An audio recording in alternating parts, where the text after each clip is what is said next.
Yeah. Yeah.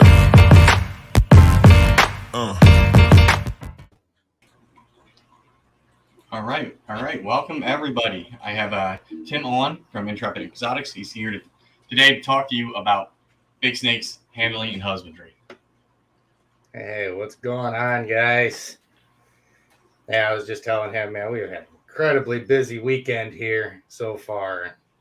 I actually had to lay down and take an old man nap a little while ago, so I just woke up a couple minutes ago, so I'm just kind of getting my wits about me.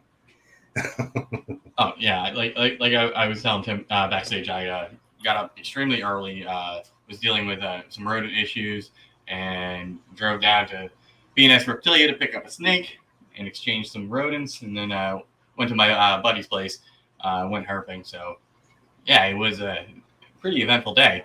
Got to pick up my Morphle's Morph shirt. Oh yeah, 800 subscriber giveaway. He just hit 900 subscribers. So, tune in, comment on that video, whatever. Win that hockey puck. I'm gonna win it, but anyway. I'm curious, man. I'll have to check and see. I know last time I looked at his channel, he was at 902. What's he at now? He's at 926. Yeah, so he's getting close. Nathan might have to ship out those snakes. Right. I'll tell you what, though, man. I don't know. 1,000 subscribers is kind of a bittersweet goal to hit, because it's nice to hit that goal, and you're like, oh man, I can monetize my channel now. And 3 months later, you get a check for $140, and you're like, oh yeah, subscribers isn't what it's all about. Right. But it's money you weren't making earlier, so. Oh yeah, absolutely. I mean, it helps pay for a couple of the editing programs, or well, one of them that don't. But hey, Jeremy, I told you I was going to wear the shirt tonight.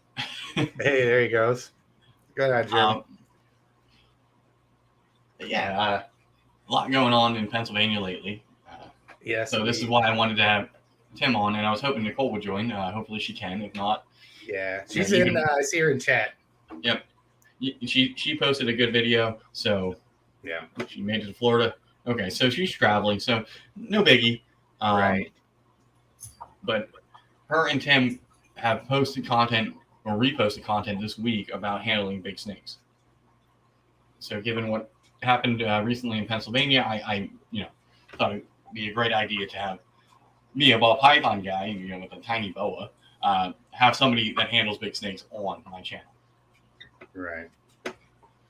So.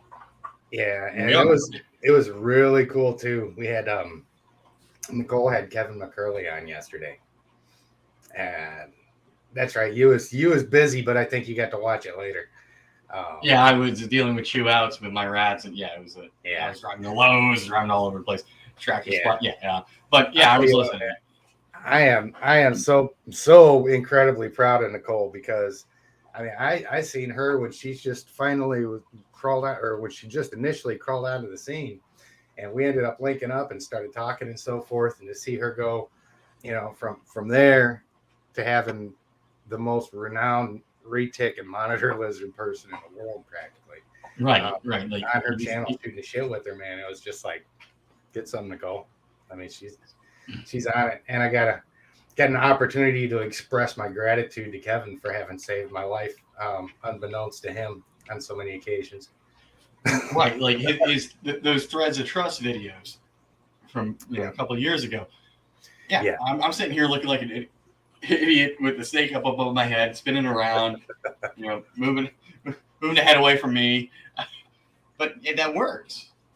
So, there's a lot of knowledge there of how to tame bigger, animals that we think are, normal people think are scary. Mm-hmm. Yeah. I mean, large snakes are such a double-edged sword, and it's so hard sometimes to portray them balanced. For me, it's really easy to be biased, especially with the animals that I've got here. I don't have many here at my house. I've only got I've got a 16-foot male retic here, a 14-foot female who is growing like a weed. I expect her to be pushing 20, within the next few years or something like that. She's probably going to come come close or surpass the 20-foot mark. And I've got a couple Berms here and Nile Monitor and stuff like that. But there's a couple reasons for that. One, I don't breed. I just keep.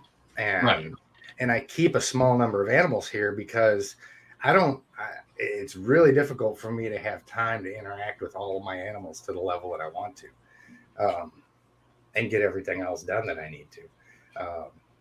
As a keeper, I work on building those relationships and that trust with my animals. So my reticulated pythons, I'm especially my female, since I raised her since she was 5 feet long. I know what her demeanor is, and I know how to read her really well, and she knows me really well. So we've just got a really awesome relationship, man. And they're smarter than you think. Oh yeah, they're incredibly intelligent. Me with ball pythons is like, is there food or am I scared? I mean, am I going to ball up and be a pet rock? With these more intelligent reptiles, it's like, well, they're sizing you up. They know what's going on as much as you do in the room. Like, is it like Nicole saying, if I open the left side, I think left side was feeding, right side I'm handling. Right. So I mean, like, retics will know that, and that's like insane. Ball python just, is that a rat? It's the wrong color. I'm going to go off the food for 6 months. Right. So to be able to pick people's brains that do work with these larger animals, it's there's a noticeable difference. I've got retics, Berms, a couple ball pythons, carpet python, the green tree behind me here, a boa imperator, Florida king snake, hognose, and I think that's it. But I mean, there's a definite difference once you start dealing with the retics. My Berm, he's kind of smart. Berms are a little derpier than the retics are. There's a distinct difference. But both of them, when you take them outside and you're interacting with them, you can really see their wheels turning. You look into their eyes, and there's somebody home. Right. Like, so for lizards that I keep here, leopard geckos and bearded dragons, and a blue-tongued skink. Not really, they're food motivated and they're easy to handle. But when I did have my Savannah Monitor, that thing was sizing me up. Am I going to bite you today? I don't know. Are you coming? How are you handling me? If you're reaching in and picking me up, I'm going to bite you. But if you're going to let me crawl on you, I'll be chill.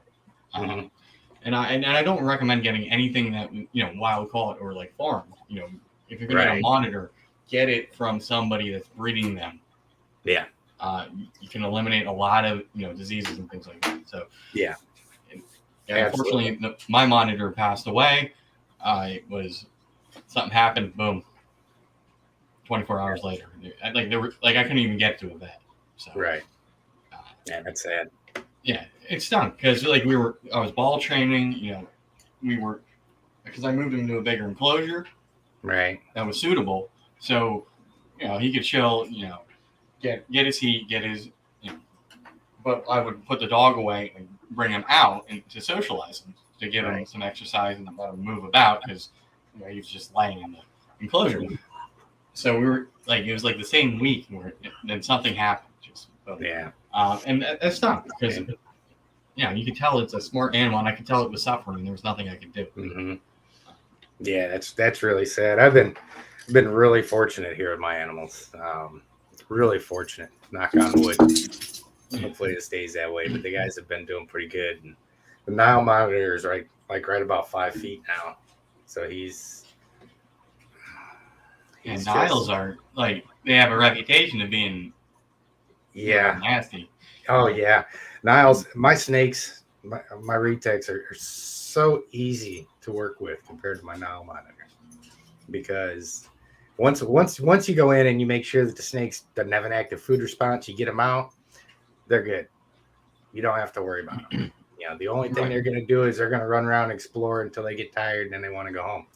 Niles, when I go in and we come to an agreement that he's not going to eat me as soon as I open the door, typically, And, if we get past that point, he's good. Same thing with the snakes. He does the long tongue flicks and, he's checking stuff out. But monitor lizards are so reactive, especially Niles, because Niles, they're a little bit smaller than, say, Asian water monitors and so forth. And they're originally from Africa. So there's a lot more animals that naturally predate Nile monitors in their natural habitat than there are, say, an Asian water monitor that's going to be running around 7 feet long, and there's not too much that's really going to come after it. Right. Yeah. So Niles, they've naturally got that more reactive personality to them. One thing catches his attention, and he's on point, and so you really got to watch him. So initially, I had him in a 55 gallon because that's what I had while I was waiting for his, next step enclosure before. Right. Unfortunately, we never got to the even bigger one, but it was just such a pain because I would have to stick my whole arm in there and let him crawl on me. Because if I reached down to pick him up like that, I got a fear bite, and I still have scars from when he latched onto my thumb. So. Yep. Yeah, it was not fun. I would rather get bit by anything else in my collection, except for maybe like the blue-tongued skink, because they got strong jaws. But yeah, I'll take a snake, a ball python bite any day. Oh yeah, those are kisses. I think the worst bite I got, even worse, and I think this one was worse on me than any big snake bite I've gotten. And I've been bitten and wrapped by 16-foot retics before, but I went into Nile's enclosure one time. He had just hit 5 feet, or he may have been a little bit shy of it. And we had a really, really, really, really, really good relationship up to that point. I opened up his enclosure. The whole side of his enclosure opens up so I can kind of hang out, kind of in there with him. He was down in his tub. I picked him up, put him on my shoulder. A couple seconds later, he put one hand up here, braced himself, and got my entire spine in his mouth and stayed there. Yeah, and so I find out like with mine, like there was the initial, he latched on and then he clamped down and held on. Yeah. And that second one is like, okay, this is uncomfortable. And then when he actually used the full force of his jaws, they're eating snails and stuff in the wild, and I screamed. I think my neighbors heard me. It was. Yeah. But it was my fault because. I had him running around, and I playing time and socializing. I had superworms out, so got the scent of the superworm on me, and so user error there. It's easy to make mistakes with Niles. Any monitor lizard really, because they are, I think all of them are really intelligent. Yeah, right. They're scent driven. If I was feeding the snakes, he was. Am I eating? Well, no, you really can't eat, rodents that much. But if there is an extra one, every so often, we'll throw it into you, just for protein, whatever. Right. And I used to have a Cuvier-Storff Cayman that was pretty small, but that was another garbage disposal, and that thing will eat carrion. Right. So now that he's not here anymore, it's like, oh, what am I? Right. If nobody's eating it, it's going in the trash, and that stinks. I love my monitors. Kind of back and forth. I really, really, really like. I don't know if you're familiar with Mike's monitors. Yes. Nicole just had them on 3 weeks ago. Yeah. And I learned so much more about monitors like that. It's like, I thought I knew a little bit, enough to house one properly, feed it properly with my Savannah. Right. And I didn't know anything after watching that. So definitely, do your research. Just because somebody has a big following on social media and they have pets, they might not be the best resource, because you can have like, oh, look at me, I'm holding this cool animal, but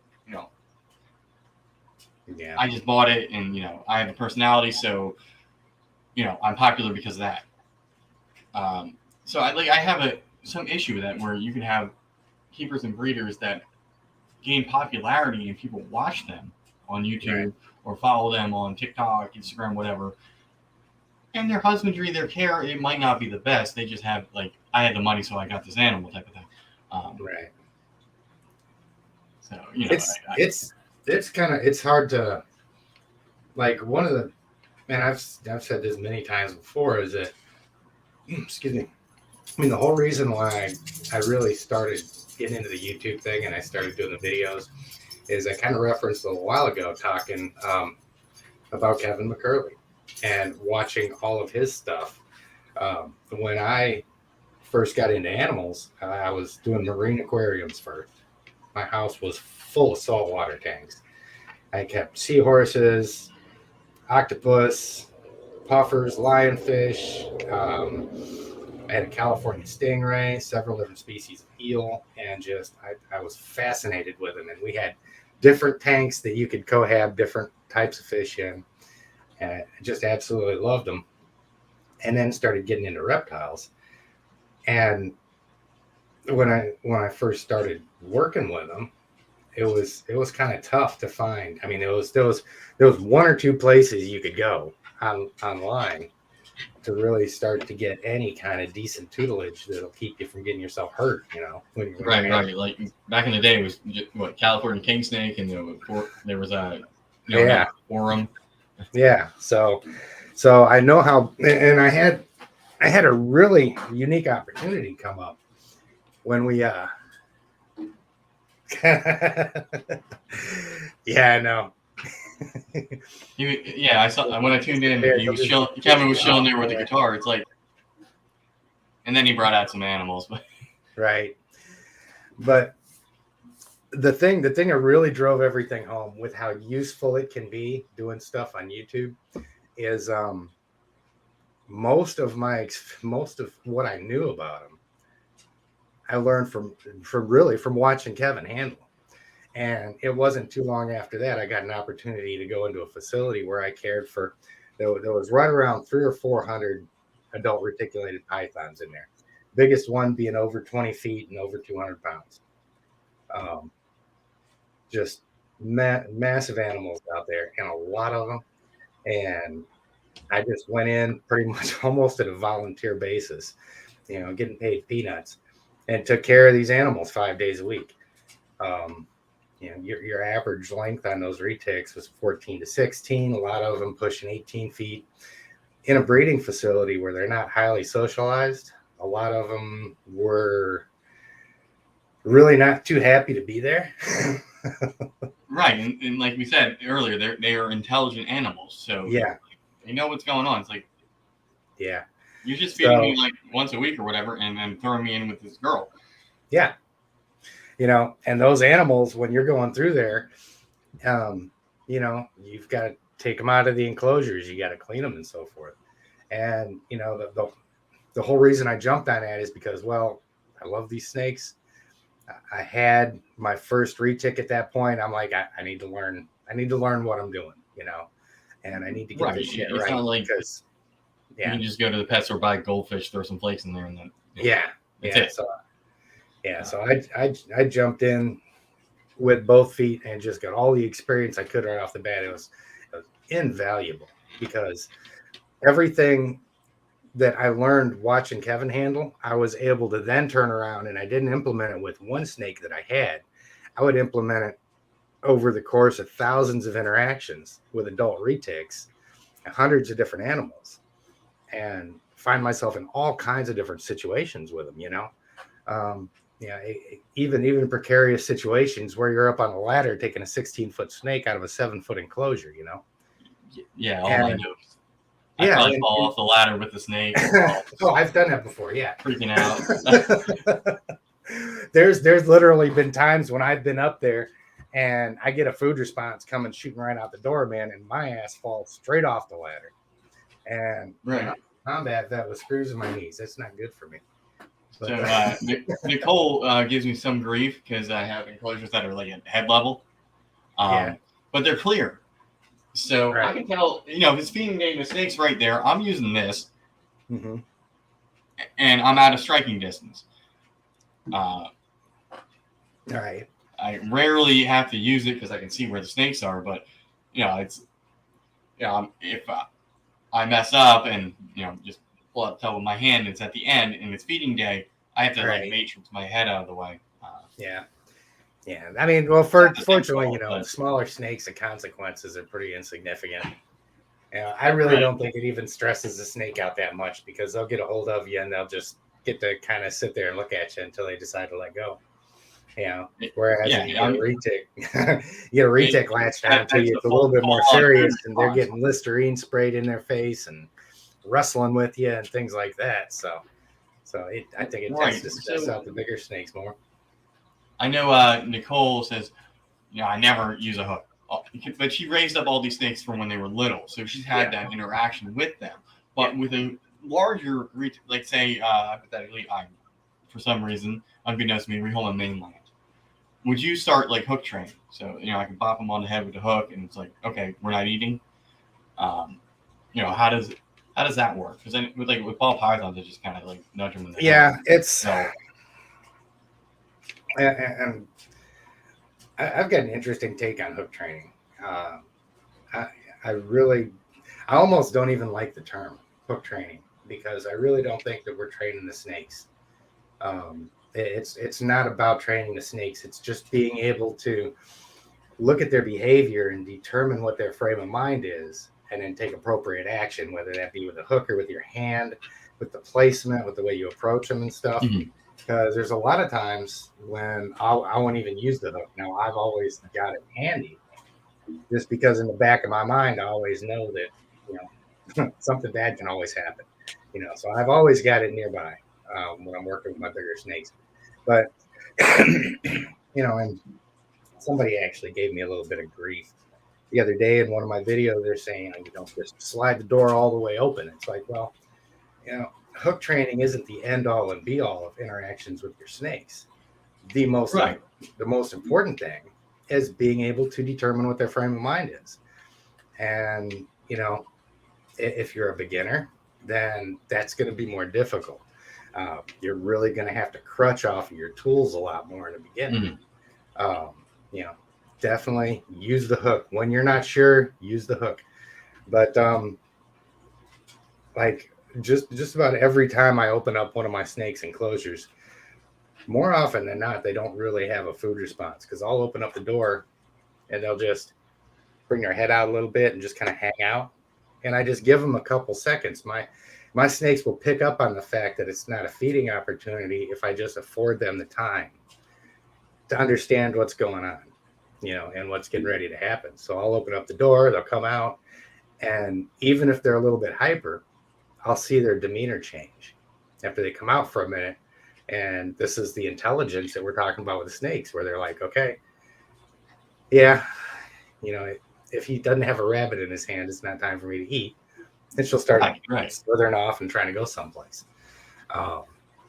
And you can overuse a hook too. I've seen people really spoil interactions and relationships with their snakes from leaning too heavily on hooking them. Because if the snakes, if they're defensive, if they're agitated in some way, the solution to that isn't to poke them with a stick. If you walk into the house and Dad's not happy about something, the solution to that isn't to come up and poke him with a stick and see if it'll make him smile. In that case, you've got to make the decision, well, okay, I'm going to leave the snake alone for a little while and just let him do his thing and leave him alone. Or you use the snake to kind of run interference and help kind of change his mode a little bit. Right. So for the longest time, I upgraded my bow's enclosure to here. He's about 2 foot, give or take. He's a little on the slimmer side because from where I got him from, he wasn't eating properly until recently.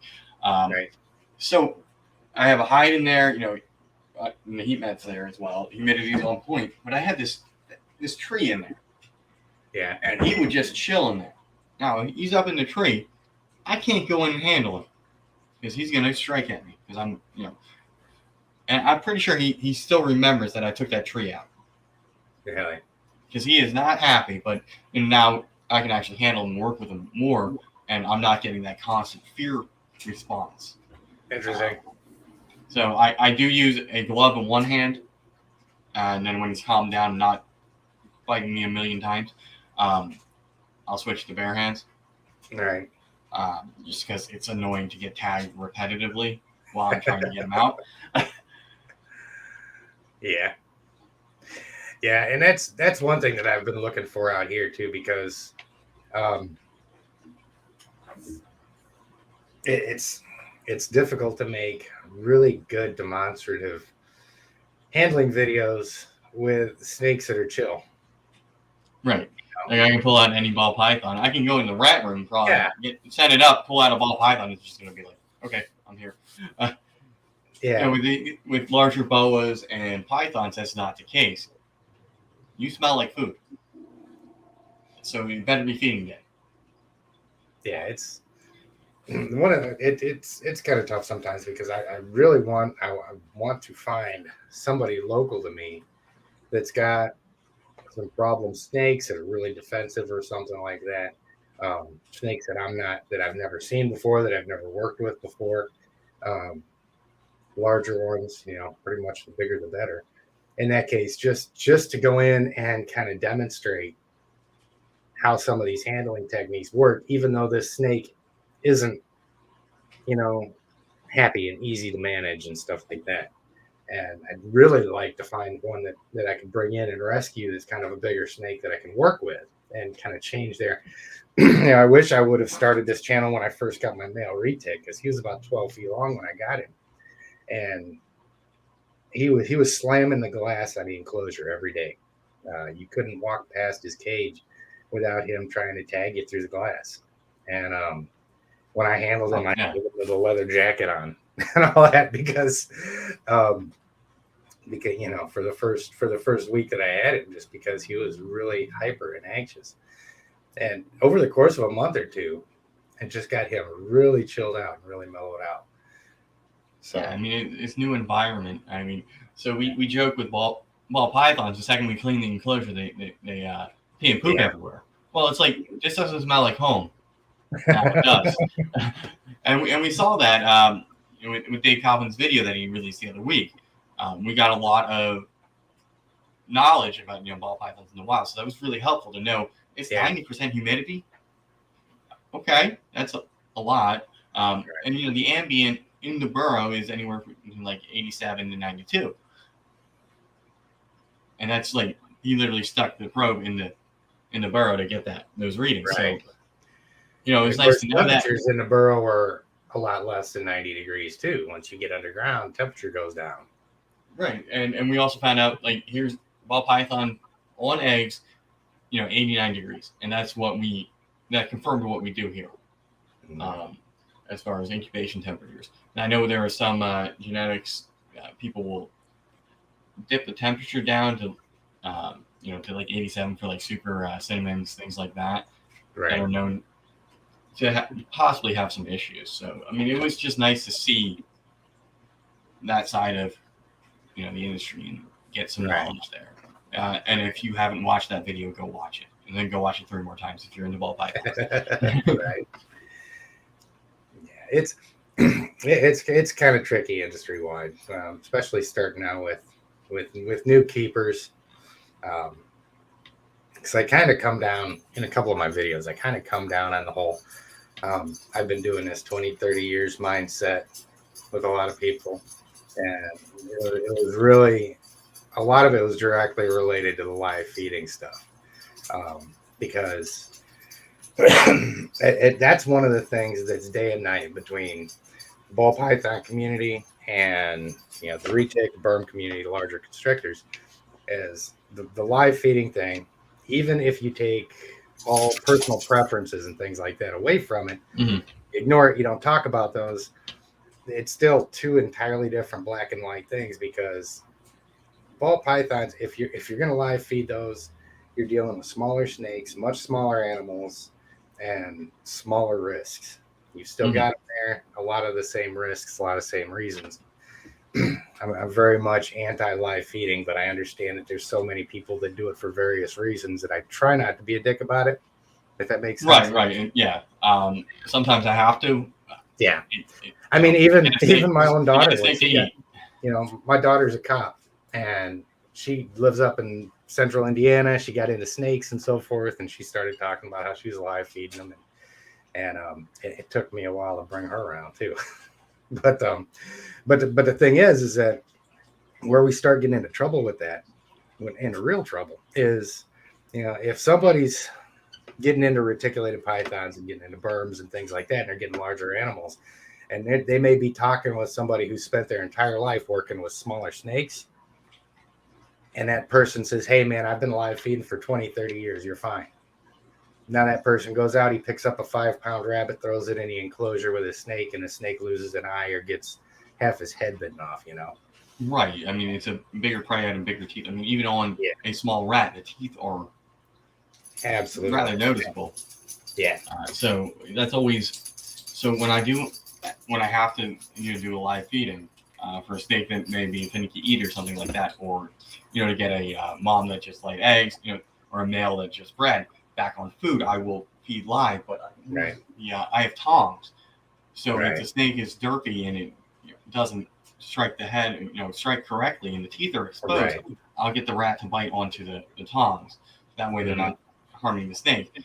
And I always watch the ones where I do have to feed live, because rat teeth are, they can cause some damage. When I was talking about getting bit by some of the reptiles earlier, rats are, I can never get bit by them. That hurts a lot more than a monitor bite. I take the monitor bite over a rat bite any day. Not to mention, rats can carry some disease anyway. Right. But they can chew through a plastic tub in no time. 24 hours is all it took. I bought new tubs yesterday. Same problem group from yesterday. Chewed out this morning, so they got delivered and traded out for some different blood. So I mean, they can ruin your day pretty quickly, and they're smart. Yeah, and they can they can ruin a snake's day pretty quickly too. I used the analogy, these guys talking about live feeding their big animals and stuff.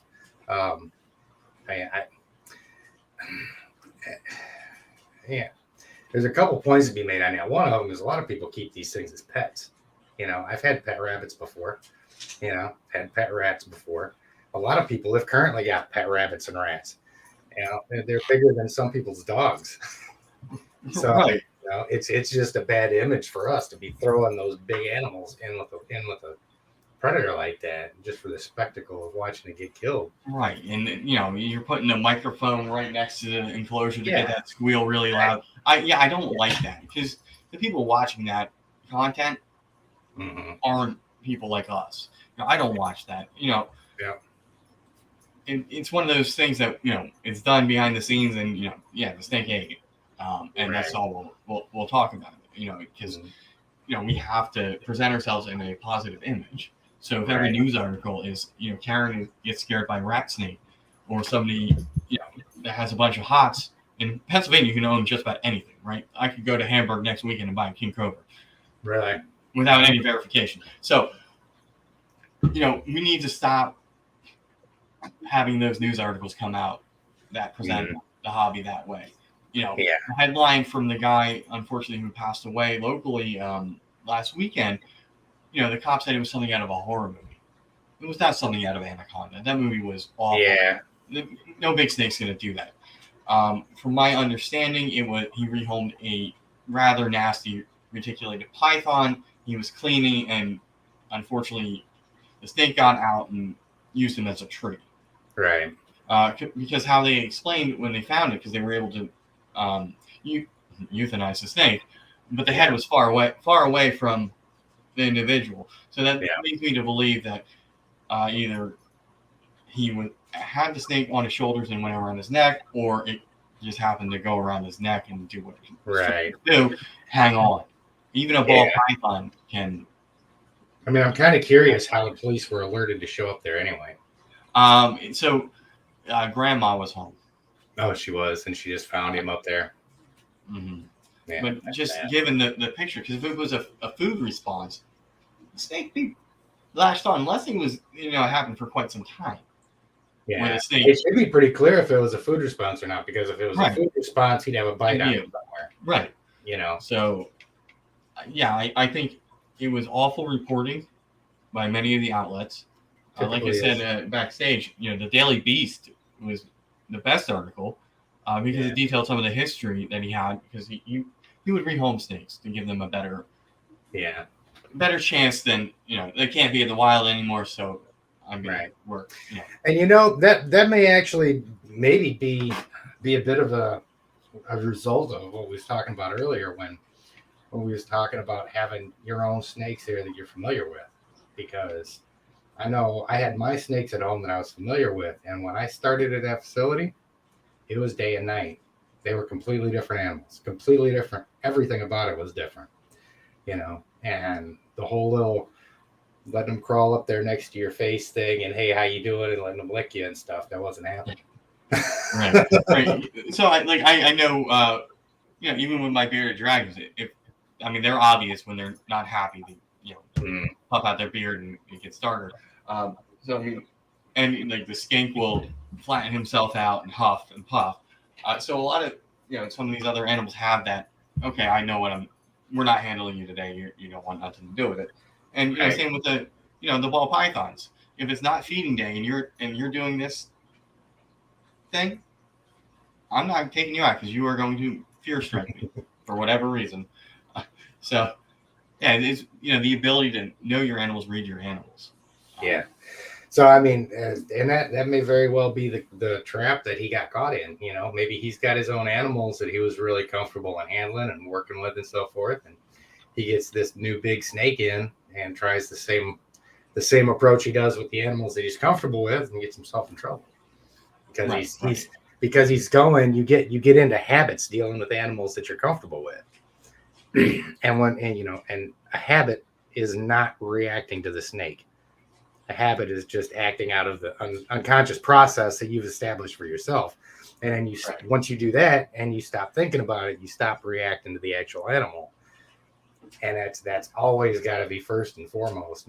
With big constrictors, you can't let yourself, no matter how much you like your snakes, get into that habit, because they'll always throw you a curveball at some point. Right. They're not ball pythons. Yeah. And especially an animal that you're not familiar with. I'm overly cautious with animals that I'm not familiar with. I really pay close attention to them, but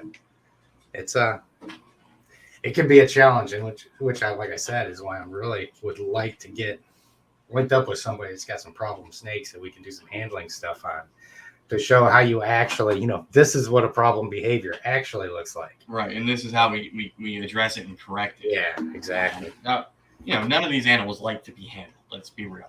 They tolerate you. Right. You are no longer a predator, and you're not prey. Mm-hmm. So, they tolerate being handled. It's not, we say puppy dog tame for everything. That's not true. Dogs can respond at a higher level. With reticulated pythons and monitors where there is some higher level intellect, that may be closer to being true, but you can't go to your monitor, sit or stay like you can with your dog. Right. So, your bearded dragon is not listening to you. It was cute on TikTok or whatever, but it's not, whatever it's doing, it's, force of habit. Oh, I go up to my turtles in their tank and they come up and say hi to me. No, they're coming up because they think they're going to get fed. Mm-hmm. So, there's things like that, like behaviors that we mistake for, it's trained. It's not. Right. They're still wild animals in captivity. And that's something that we need to, be cognizant of and be responsible about when we show off animals. I've been bitten on lies. I, tried to pop a snake and, shot urine and urates all over my my setup here. But it is what it is. Sometimes, right. To take the knowledge that you have and get it out there in a positive light. And we all screw up sometimes. It's like, oh, well, I didn't clear the chamber on the snake before I sexed it. Oh, yeah. That happened to me on my last video. I was talking about, they're pretty much talking about ways to not get strangled by your snake. And halfway through the video, all you hear is, Yep. And she just opens up right there. And I even mentioned right at the start of the video, I was like, well, this is about the time for her. She just ate a few days to a week ago, so hopefully she gives me about 15 minutes before she blows. And like I think Eric mentioned it earlier, one of the downsides of larger snakes is there's a lot of food. Yeah. She will definitely hose you down, man. And then with some of these larger animals, some of their defense mechanism is I'm gonna pee all over you. Yeah. I remember watching, I forget what snake it was, but Ryan Barczyk had one out, and it just unloaded everywhere. Yeah, I think I seen that one. I mean, I've had that happen before, pulling them out of enclosures, man. They just, head height enclosures, you start pulling them out. As soon as that tail comes out of the enclosure, man, there's literally a gallon. Just, I mean, you may as well have somebody throw a bucket on you. Right. So, like I said earlier, the biggest snake eventually that I will own is right now a dwarf Central American boa constrictor and marauder. Right. So it's not going to get that big. It's going to be tiny. So we're working through. He's still feisty, and most smaller boas are. It's just working through it to get it. So when he's grown, he's not having that fear response anymore. Right. And boas can be a little trickier. Boas are a little trickier to read. My boa, pretty much all the time looks like he wants to kill me. Yeah, I will see him in the enclosure, and I'm like, it's not feeding day. I'm just sitting here where I sit, all the time. Yeah. But like I said earlier, I'm pretty sure he remembers that I took his tree away. Well, I mean, it's just their nature. It's their natural body posture and everything. Mine is so chill. He's never he's never struck at me. He's always been real easy to handle. I've never had any problem. It's just he looks like he's ready to fight every time you open the door up. And at least retics are decent enough to, at times let you know what they're thinking. Most of the time they will. Right. Whereas a boa, you up. Whereas a boa goes, okay, you look like you want to kill me like you did the other 100 times. Which time is going to be the time that he actually does? Right. So what I've noticed more and more lately is the getting out of the enclosure is where that fear stage is. Yeah. Especially when he was up in the tree, because that's his, his perch, his other hide during, when he wants to be up there. So I couldn't take him out. Mm-hmm. It's like me ripping you out of your bedroom in the middle of the night. You're gonna be pissed. Yeah. So I'm trying to lose that fear response from the transition from inside the enclosure to handling. Yeah. And I think once we get to that point, I can reintroduce, because boas are arboreal, semi-arboreal. So I can tell that he is searching for, something to coil up on, perch on, because he's constantly doing that in the enclosure. So I know he needs that, but at the same time, we need to develop a better relationship. Yeah. My larger snakes, a lot of times my male retic will tell me to leave him alone when I open up the door, because he gets in there, he gets comfortable, he's kind of solitary, and as soon as he gets out, he's the same gregarious, curious snake almost every time. And you get that initial tension looking at him, thinking, man, this snake is pissed. He doesn't want to touch. He doesn't want to interact. He just wants to sit there. And then once you get him out of there, he's like, oh, okay, yeah, we can do this. Right. Starts cruising around. And I think we get a lot of natural anxiety about going into enclosures on snakes, because that's a lot of times a really vulnerable time for us, because, we're reaching in and all of this stuff to get them. Right. And like our natural response, until you can train your brain for, when you fear bite, is to pull back. Mm-hmm. So not only are you hurting yourself more, you could potentially hurt the snake as you pull out teeth and things like that. Yeah. So, it's taken me quite some time with the Ballpythons and some of the other snakes to not flinch, not pull back. It's going to happen. It's a minor inconvenience. Then like a food response is different. Yeah. I like I said, I only had kind of one like that with the Savannah Monitor. So I haven't had a food response from any other animal where it mistook me for whatever I was holding in my hand. Right. Because that they're latched on at that point, and that's a lot different than leave me alone. Yeah. I'm just kind of. Well, I mean, yeah, it's confidence is key. It's so important when you're dealing with big snakes, because a lot of the psychology that impacts a corn snake will still impact a reticulated python. We may be afraid of them. They may be able to hurt us. They may be able to wrap us up. But in the back of that snake's mind, this big hairless monkey can kill me. And when you boil everything away, 99 times out of 100, you get into a snake as a full-grown man with a snake, that snake's going to die. And they know it, so they've always got that anxiety with them. And when you first open up an enclosure on a snake, on any animal, really, there's that period of time there where there's that anxiety because they're in their enclosure, they're either sleeping or they're comfortable. And now all of a sudden there's this big change there. And there's this person who's got that anxiety. And I always compare it to, sitting outside the principal's office in school, wondering exactly how much trouble you're going to get into. Because that's what that snake's, it's wondering, damn, what's going to happen? What's going on? Am I in danger? Do I need to run? Do I need to fight? And we've got to strike that balance of getting that stress and that anxiety over with just as quick as possible, without roughhousing the snake and without putting ourselves in jeopardy or getting bit or anything like that. But you've really just got to focus on getting that bad experience condensed to as short a time as you can, getting that animal out, getting it supported, and getting it thinking, okay, yeah, we don't have to throw down right now. We can kind of chill out. And that has a lot to do with when we start going into enclosures on bigger snakes, the stakes are higher. It's harder to be confident. If you're opening up on a 12-foot snake that you're not used to working with, or 14-foot or anything like that, that same dynamics going on with that snake sitting there going, all right, am I going to have to fight this? Yeah. Right. So I'm going to be fighting for my life in a second. And what the mistake that a lot of people will do, going back to leaning too heavy on the hooks, is, we've really got it. We've got to afford something, a little bit of trust, if we ever expect it to trust us. It has to happen, and we've got to be the bigger animal and understand that. And it can be tricky. There's a risk to it.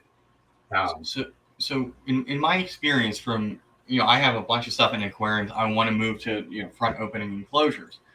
My experience is when I'm coming in from the top, I'm viewed as a predator. So fortunately for me, a lot of my enclosures are rather, my aquariums are longer, so I can actually get in there and get under the animal. So if you've ever picked up a bearded dragon, if you're not supporting, its legs, it's freaking out. But the second you support its legs, it will tolerate you.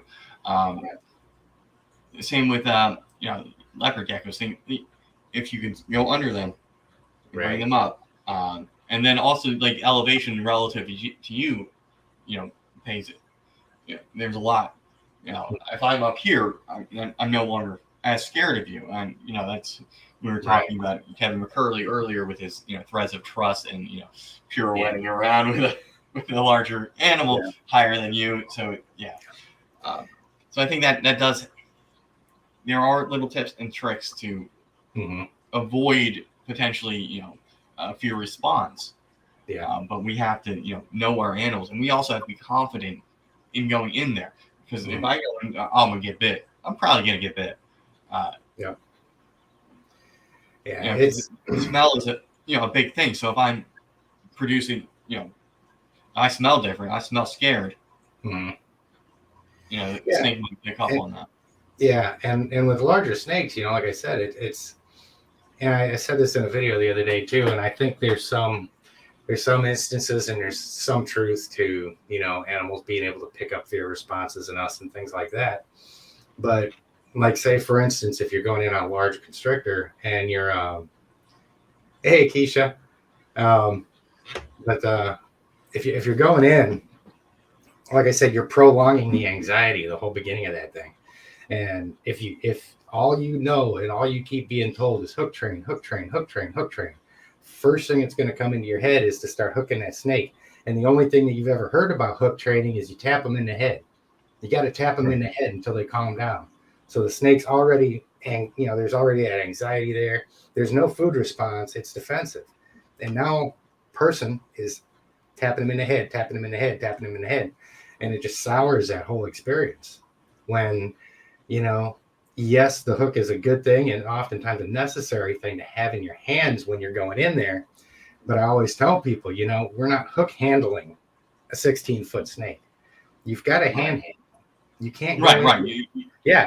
People are talking about you got to stay out of strike range of a snake. The strike range of a 20-foot snake is 10 feet. How in the hell are you going to handle a snake from 10 feet away? Right. If the enclosure is 3 feet deep and a snake is 12 feet long, that means that snake should be able to pop you from 5-6 feet away. How are you going to handle them like that? You don't. Right. There's an inherent risk, and the way we mitigate that risk isn't with shields and spears and shit like that. We mitigate it by, just learning to recognize their behavior and control ourselves and control what we do with these big snakes, so that we're making them comfortable. You can have that hook in there. Even with my male, I'll do it a lot of times, man. When he's coiled up on himself and he's essed up, probably half the time when I go into his enclosure, he looks like he's getting ready to try and kill me. He squares up on me and he just sits there and his tongue doesn't move. So, once he does that, I come around the other side. I put my hook alongside his head. I don't even touch him with it a lot of times. And I just reach in, grab his body, and start pulling him towards me. And so most of the time when I do that, as soon as I start pulling him, he'll start moving away. And the second they start moving away from you like that, that's when the encounter's over. That's when everything, all the anxiety and everything like that, when they start moving away, there's not a food response because you don't run away from food. And they're not defensive enough to where they feel like they got to fight you. So when they do that, that's when the confidence comes in. That's when you've got to just go in, get a hold of that animal and get them out and respect them from that point forward, support them. And it's a hard thing to do, man, especially that's where the technique with, spinning around and stuff. I've had to do that so many times because with some of the other animals that I was working with, because I refused to do things differently than the way I seen Kevin do, because I knew the way he was doing it was the right way. And I also knew I was probably going to get bit a few times, and I did.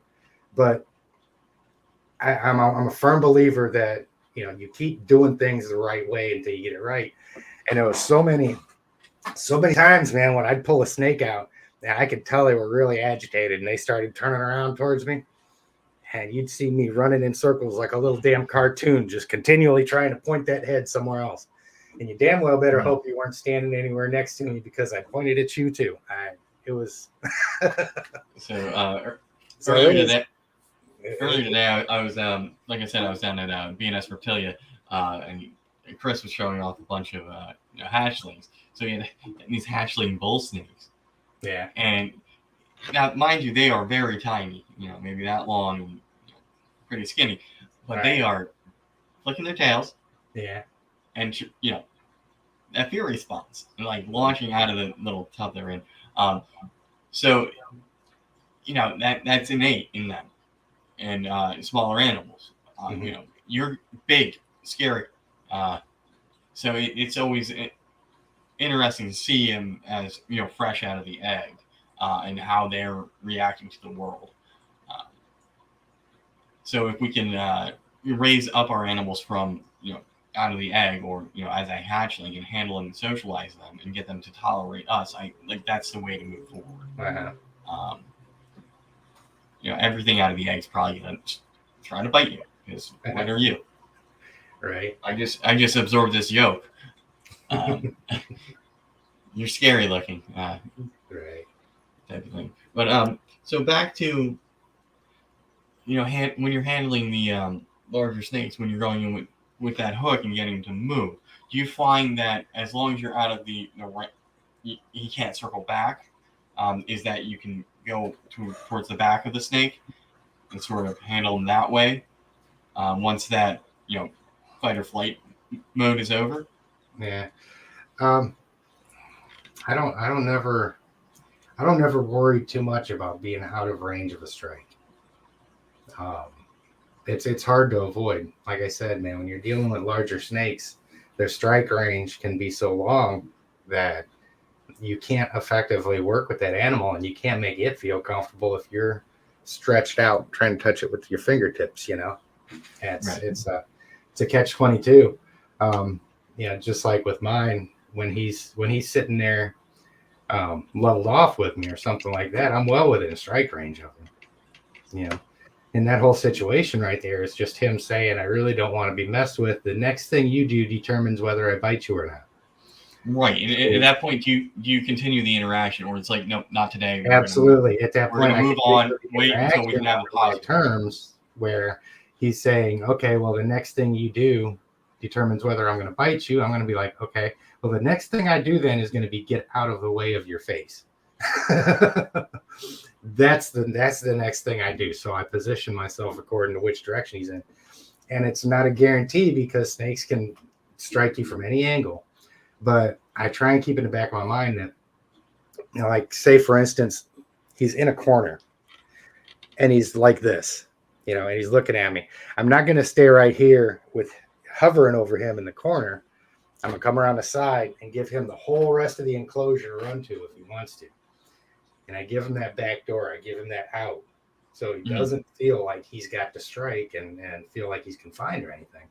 I just position myself so that I'm as out of the line of strike as I can be and give him an out, because all I want to do is change his frame of mind just a little bit. And it doesn't take much. Little subtle stuff will change their frame of mind. So, I always start with the most subtle stuff first. Come around, maybe take the hook, push him a little bit, see if he responds to it. If he doesn't, then I'll get up closer to his head and maybe push his head a little bit, see if he responds to that. If he doesn't respond to that and he just holds his ground, he did that to me today when I was cleaning his enclosure. He was a jelly donut, not wanting to move. So, when none of that worked, I went in, slid the hook up kind of next to his head, wasn't touching him, just used it as a block, reached in, grabbed his body, and started moving him out. Could he have come over across that hook and tagged me? Yeah. But, it's just, again, it's one of those things where you're working with your animals and you're getting that anxiety over with, and since he gets handled a lot, it's a lot easier to do with him. Reached in. Once he felt like he was moving and he's getting handled, then he just shut off and he just started running. And then it was just cake. Yeah, so. I mean, I think one of the threads of this discussion has been know your animals. If I'm going to somebody else's house and they're handing me a boa, I don't know that boa. I can't, I can, I can take the general cues from an animal, but I might smell like the rats I had in my truck. Yeah. Which I was actually kind of shocked because I had live rats in a Lowe's bucket next to a ball python on the entire way home. That snake didn't have a care in the world. Yep. Obviously, my truck at this point to that snake smells like rats and food, but I was able to, set her up here in a quarantine tub and not have a food response, despite me probably smelling like food. So, I mean, I just thought that was interesting. It's just so incredibly important to really learn to pay attention and to try and get inside your animal's head. I had somebody the other day kind of jump up and down on me because they said that the proper way to go in on a reticulated python is to crack the door just enough to get your hook in and then tap the snake down through that crack in the door. And pretty much said, man, you shouldn't just open up the door like that, and it's irresponsible for teaching newbies how to do that. Well, the first point that I think all of us make is that reticulated pythons aren't newbie animals. No, if you're exposing a newbie to a reticulated python, you're grossly irresponsible. And reticulated pythons are not beginner snakes, even the most docile ones. There's a lot of things that we need to know about them before we go in there, you know. So. Oh yeah, I mean, I definitely agree. I feel like there's a lot in Pennsylvania. It's really easy to access. Yeah. Almost any reptile. So I think as a breeder of ball pythons, as somebody that's producing animals, I want to make sure that obviously these aren't really dangerous at all. But I want to make sure that if I'm selling you the snake, even if it's $20, $10,000, I want to make sure that you know the husbandry.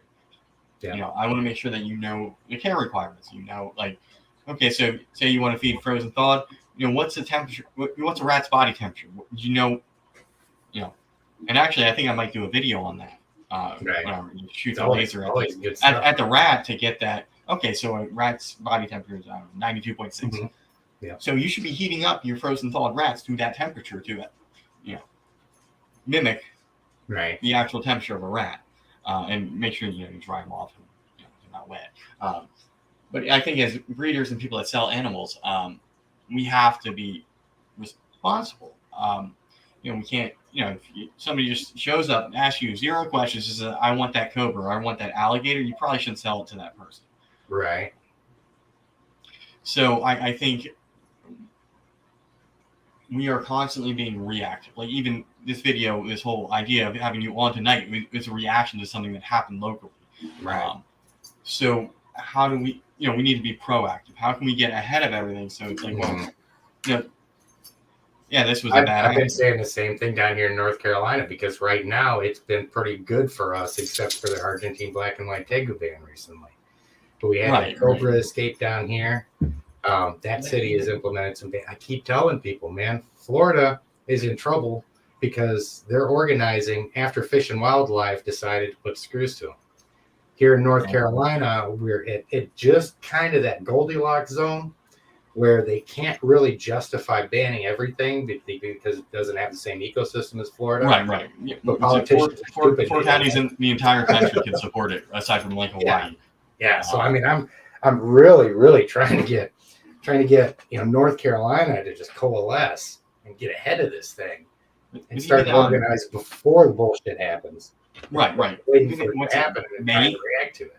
I think Maine was one of the states that emulated either what happened in Florida or North Carolina. Really? Now that's Maine. It's like one of the most northern states. Yeah. Like no reptile is gonna. That's not endemic is going to survive. Right. I mean, even here in Pennsylvania, the second it gets to fall or winter, unless it's endemic, like a corn snake, that may survive. It's gonna die. So we joke that PA is still like the Wild West because for the most part, unless it's native or endangered, you can own it when it comes to reptiles. Like I said, I could buy a king cobra right now and have it shipped to the airport and pick it up without any questions or checks. So I think we need to make sure that doesn't happen as easily. Mm-hmm. Well, I thought we had a really good opportunity to address some of that a couple of months ago when I got approached by a producer from NPR public radio to do an interview. We sat down and did an hour-long telephone interview recorded for a program that she was going to do. One of the things that she mentioned was one of her experts named Steve, who said, well, we've got this expert that we're working with, and he says that, since Pennsylvania is the same distance from the equator as certain parts of Argentina, then that means it's going to have the same climate and tegus can survive in Pennsylvania. And I kind of stopped at that point in the conversation, and I was trying my best to be PC and polite about it. And I'm like, ma'am, I don't care what he claims is his credentials. He's wrong. Okay. I mean, anybody that graduated high school science knows that, the the climate in Pennsylvania is not sufficient for a species that's native to northern and central Argentina to become invasive. Right. So southern Argentina doesn't have Argentine black and white tigers in it because it has the climate of Pennsylvania. And, they're similar. They live further north. But it's the stuff like that we're combating. She didn't have any other science on there except that. And because I called her out on that, didn't use one word of my segment. And I was contemplating. All geared towards banning them. I was contemplating writing the local paper that ran the story and offering more information about larger snakes and what actually happened, because like I said earlier, the pictures that almost everybody used was either a ball python or a boa, which obviously this was an 18-foot reticulated python. Noticeably different animals, noticeably different husbandry behavior, things like that, and that's irresponsible. I mean, a simple Google search, 18-foot python, what comes up? If you Google that, you're going to get a reticulated, maybe Berms or rock, right? There aren't many species that get that big. And actually, you might actually get the news article too. What's it say? Well, of course, you're talking about the record-breaking 18-foot Burmese python caught in Florida. They should have brought it to my house. I would have gladly taken her in. Yeah, if there's such an issue, why isn't somebody just going out and collecting them all from the wild and moving them elsewhere? But what I did, I forget who it was on Iron Dog show a couple weeks ago, and they mentioned that since the Burmese python is eating, whatever's in that ecosystem, those animals now are not eating the American crocodile's eggs. Yeah. So now that species is coming, starting to be less threatened. So I mean, but the Florida thing is, we've got. I can't fault a lot of the laws in Florida. Florida is unique in the country. I mean, it really is, and I know. Climate and politics, but at the same time, were the iguanas irresponsible pet owners, or were we playing those games where we threw a ping pong ball in an aquarium and won the dang thing at the carnival? Right. And well, I mean, and there's a really big point to be made too, because Burmese pythons are an environmental concern, iguanas are an environmental concern. All of these potential invasive species are environmental concerns. But the iguanas have been present since the 70s. They still, in most cases, a valid cause can be bastardized by special interest, and it always is, because the American people are so susceptible to, I'm going to hold up this shiny thing, get all their attention while I just dig into their pocket, take whatever the hell I want. And that's exactly what happens, man, because, the greatest threat to Florida is rising sea levels and development. That's the threat to ecosystems down there, Right. Why aren't we talking about what we're doing as people? And both of those things make people rich, and so they're not going to talk about those. They're going to come up with this shiny thing over here to get everybody's attention and think, man, you guys have got to fight this. Look over there. Look at those reptile owners. Those are the people that are going to ruin your state. Right. And as soon as you turn your head and you look at it, they tell the fucking bulldozer, go ahead, man. And he just starts clearing more land for them. So. I just find it interesting because previously Florida had, it's one of the biggest importers of reptiles or animals in general. Like you can go on Underground Reptiles and buy an aardvark. Really? So I mean, I think a lot of this is predicated on the fact that the laws were lax. Now they're dealing with, a bunch of factors. Hurricane Andrew, carnival industry, various things that introduce these animals into the wild. And now it's like, well, okay, we got to react real hard. For instance, in Pennsylvania, we have a lot of deer. So what did our fishing game do? We introduced coyotes. So what do we have now? Same amount of deer, even more. Yeah. And coyotes. So our hunting laws are not towards conservation. So we have to shoot a buck, right? With my hunting license, I can shoot a buck. Mm-hmm. Now, buck is not the one that has the babies. A single buck can impregnate a bunch of doe. Mm-hmm. So would it make more sense from a conservation point of view if this, if the deer are, struggling, malnourished, things like that, would it make more sense to cut the females? Mm-hmm. Prevent more? There's some thinking that's backwards here. But yeah, we introduced our own invasive species. We introduced a flathead catfish accidentally in Pennsylvania. Now it's native. Really? Yeah, somebody bought, they stocked game fish. They thought they got, blues or channels, and they wound up being flatheads. And flatheads are an apex predator as far as catfish goes, so they're going to eat everything. They get huge. Damn. It's an uphill struggle, man. It really is, because we're just in a culture right now where it's hard for people to determine what's true. And right. When you start talking about things that are science related, if you don't have some asshole in a fucking suit and tie telling you what to think, you don't know what to think.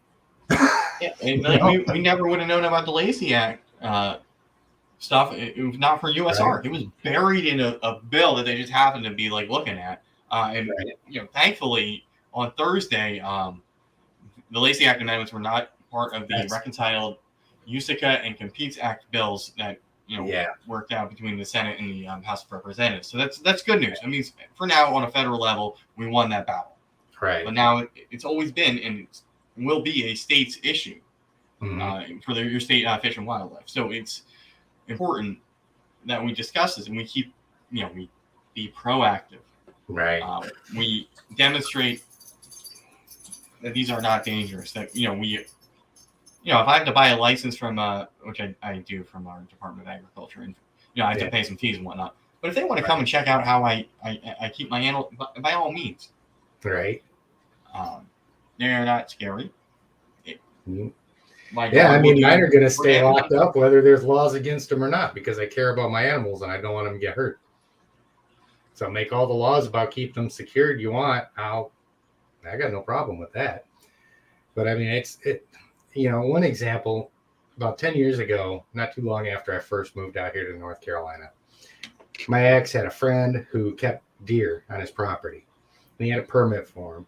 And one of his deer gave birth. Okay. One of his neighbors got the ass with the guy, called Fish and Wildlife. Fish and Wildlife came out there right after that deer was born. And since that put him over his limit, they slaughtered all the deer on his property. And he had half of his herd was albino deer, and pure white deer. He just had an awesome, this fenced in area with these awesome animals out there, and over one deer being born, it put him over the limit. They came out and shot them all. Yeah, and it's what the hell are you people thinking, man? Yeah, it's sort of backwards. It's like, okay, now you're telling me that I can't have these animals. Were you going to euthanize them? Yeah. We're responsible for things, genetics and a lot of stuff that doesn't exist in the wild. I mean, say hypothetically that Lacey Act stuff was included and it passed. Think about the implications just in venom research and things like that. So now you're located here. Your vet is here for your hot animal. Now you can't transport them across state lines without being a felon or whatever. Exactly. So the implications were huge if this stuff passes. Just genetics research, medical research. I mean, yeah. And I always, even my daughter, I mention this to her sometimes. It being a police officer, there's a difference between exercising the letter of the law and exercising the spirit of the law. And if everybody were to exercise the spirit of the law, it would make everybody's life so much easier. Just like in that case, you don't want people overpopulating their property with deer. Okay, there's the proper way to go about that is to come up with a plan to mitigate that and get his herd number back down. But by the letter of the law, he was justified in killing everything. Right, and which it wasn't necessary. by any stretch of the imagination. And there's so many instances of that, Right. It's one of the things where it's like, okay, they say I'm farming deer, right? Everything's penned off, and then, no native deer can get close, or no native anything interrupt my deer. Why are you going to, come down on me for that? Where I'm farming this, it may be native, but I've taken precautions to prevent, chronic wasting disease and various other. Right. It's not like I have a corn pile in my backyard and all the native deer are coming to eat and intermingling and spreading. And I mean, and that just really drives home the point, man. That reptile keepers of all stripes, all of us, animal keepers, period. That's why I'm a Retic and Monitor guy hanging out with the ball python guys. I've got 2 ball pythons. I don't know what the hell you guys are talking about with morphs. I struggled through it, but there's some good people in the community, Last week we were talking stuff, and you just okay. What are they talking about? Yeah, exactly. The freaking deer in the headlights look. It's like, okay, yeah. Genetics was not my high point. I could put a chest tube and a cracothyronotomy in you, but I don't know a whole lot about your genes unless I date with ball pythons. I mean, there's 20 some odd recessive genes, a bunch of incomplete dominant. Like they're an absurd amount, and only like a handful that actually exist in the wild. I did not know that piebald ball pythons were actually endemic to So, I mean, there's so much to learn, and it's interesting to a degree to me, but I just haven't put forth the effort to learn it. I'm all the time that I could spend studying genetics, I spend out in the backyard of my Retic, my monitor lizard. At some point, if I get more space and I decide to start breeding at some point, which I may end up doing, then I'll start looking into it more. But for me on the breeding side, it's like I see genes that I like. Yeah. I want to make, I have like the ingredients here, and I, 3, 4, 5 years down the road, I want to make, snakes that I can't afford right now. Right. Just so to say I can do it, it's like I have this awesome snake. I really like, Ultramel, Ultramel everything. So to be able to make a bunch of Ultramels with, other visual recessives and incomplete dominance, that's a goal for me. To be able to like have that. Yeah, it is eye candy, but I really like that recessive gene, like what it does with some of the other things. And not many people are working with it, at least locally. Mm-hmm. So I'm able to focus heavily on that with the other recessives, and then link projects with other breeders that are working with Desert Ghost or Clown, and some of the other ones I work with where we have 1 or 2 common recessives that it's like it makes sense to. Well, see, I mean, that's one of the things too that makes ball python breeders and Retic breeders and everybody so useful as part of the reptile communities, because there's a higher scientific understanding there that breeders have. There's topics that you guys have got to be able to absorb and work with, and manipulate, facilitate that stuff happening in real life. So it's a lot easier for you guys to also be familiar with environmental facts and the things that we need to be done at the state legislatures to stand up and say, hey, your expert's an idiot. I don't know how much money he gave you to stand up here and talk, but this is the actual science, Right. And that is just so important. I'm actually going to start doing videos at some point if I could get some more damn time. I've talked with one of the fish stores that I used to get my exotic fish from. Just doing a store tour with him and everything, and bridging that gap between the reptile and the fish out here.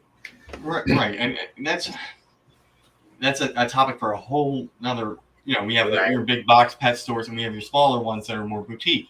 I find that the smaller ones that are more boutique, their staff is more knowledgeable than. Oh yeah. I went to Petco. It's a pretty good one. It's got saltwater. It's got corals and a wide variety of animals. But I was there, and they had it's fancy ball python, but it was in exanthic. that was obvious. So, me being me, do you know what line it is? So, in Ballpythons, there are 5 different exanthic lines that don't work together. So you can't breed an MJ exanthic to a VPI. You will get a double het for both exanthics. So not only did they not know that, they didn't have the gender on the animals. Yeah. So, I'm going, it may have been a good price. A couple $100 for an exanthic. That's not terrible. But I was interested in what line of exanthic and what's the gender. Yeah. And if you can't tell me those 2 things, why am I buying that snake, or why are you able to sell that to me? Even with like leopard geckos. Yeah.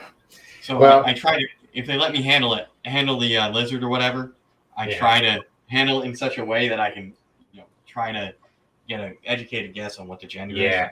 Yeah. Lizard's kind of obvious, 1 bump or 2. Right. Yeah, it was really funny. I went to a pet store earlier today that I pop my head into every now and then just to see what they've got.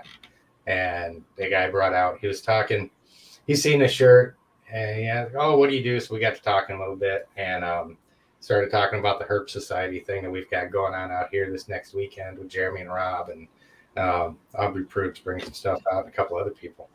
And I asked him, I was like, he was really interested in maybe participating or something. I was like, well, what local snake species do you have here? Because the Science Center showed an interest in us displaying some of the local stuff. Unfortunately, retics and berms aren't necessarily local to North Carolina. So right. And he's like, oh, let me go get you this yellow rat snake that we've got here. Nobody likes to handle it because it's so bitey and all of this. And, some colubrids can be really and I he brings it out and just hands it to me. It was kind of really wrapped around his finger. It took me a second to get it off his finger, but it was in blue, hazed over really bad, and just it took just a couple minutes of working with him to get the snake comfortable and just get him to lay there and chill out. That just absolutely amazed the guy. He's like, this snake, it tries to bite and run away and all that stuff constantly. And I was just like, well, basic handling. You support their body, you make them comfortable, and you don't try and dangle them around like they're a kettle prod or something getting ready to kill you. Right. Right. I've noticed with like colubrids and semi-arboreal or arboreal animals is that they have more tendency to move. So you have to track them just constantly be doing harmonize with them. However fast they move, you got to keep up with them and all that. But funny thing, I typically I want to say hey to Skells really quick. I just seen one of his ones. He said he's been watching the videos and they were helpful, man. Hey, welcome aboard. I appreciate it. PA fan.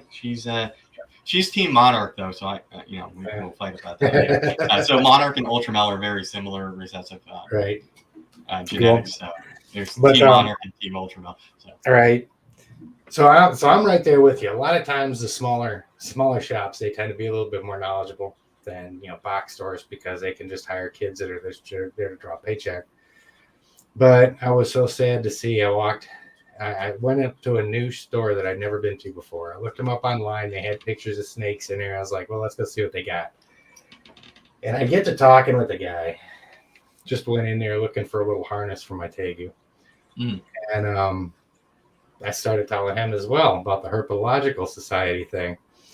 And he says, you guys have a group that only eats plants?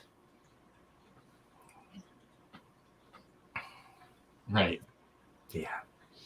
And I just kind of sat there and I looked at him for a second. I was like, this is just one of those moments where you just take a deep breath and don't ask this man why he's running a reptile shop if he thinks that herpetology is about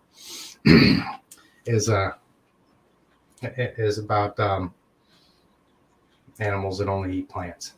Right. It was really disheartening. So I have a pair of Russian tortoises, right? So they're my garbage disposals for all the vegetables in the kitchen, right? Right. So only recently did I learn that sometimes it is acceptable to feed them, things that are protein. Right. Maybe cat food every now and then, depending on what the ingredients are, or like dubia roaches. I had no clue. because I know other tortoises, some box tortoises, things like that, or box turtles, other land terrestrial turtles and tortoises will eat cat food. So I did not know that with Russian tortoises. So right. Okay, so now there's something else that I can throw in there.